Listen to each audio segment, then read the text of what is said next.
Malungkot ngayon ang mga tagahanga ng Golden State Warriors matapos ang kitang-kita na pagbaba na malayo sa kanilang nakasanayan, ngunit sa ngayon merong mga asset ang koponan sa kalakalan upang gumawa ng hakbang. Ang prangkisa ay nahihirapan ngayong season, natagpuan ang kanilang sarili na nakaupo sa ika-10 sa Western Conference na may 17-18 na record. Dahil dito, nagkaroon ng ilang rumblings ng isang potensyal na kalakalan upang subukan at iikot ang season ng koponan sa paligid. Inaasahan ng Warriors na makabalik sa rotation si Draymond Green sa mga susunod na araw.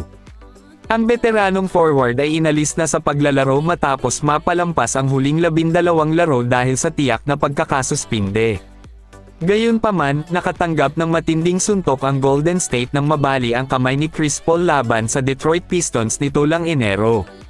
Mawawala siya sa pagitan ng 4 hanggang 6 na linggo pagkatapos sumailalim sa operasyon. Gayunpaman, ang Golden State ay napasigla ng kahangahangang paglalaro mula sa ilan sa kanilang mga nakababatang talento. Si Jonathan Kuminga, Brandon Podziemski, Moses Moody at Trayce Jackson-Davis ay lahat ay maganda ang ipinapakita sa paglalaro sa pagbubukas ng season. Samantala ang Indiana Pacers ngayon ay may average na 126.8 points kada laro ngayong season, na magiging isang NBA record kung mapanatili nila ang bilis na iyon.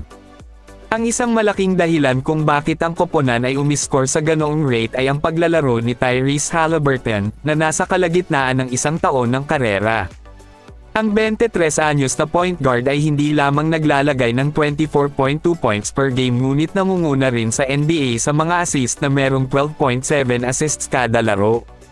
Samantala nito lang gumawa siya ng 23 assists sa isang laro laban sa New York Knicks. May record sila ngayon na 20 wins at 15 losses at nasa ika-7 sa Eastern Conference. Si Tyrese Haliburton ngayon ang isa sa maaasahan para sa koponan, binago niya ang takbo at patuloy niya na sinusubukan ang koponan na dalhin sa tuktok. Siya ngayon ang inaasahan ng koponan dahil sa magandang laro na kanyang ipinapakita. At siya ngayon ang kinikilala na nangunguna sa mga assist na nagkaroon pa nga ng back-to-back game si Haliburton ng 20 assist o higit pa.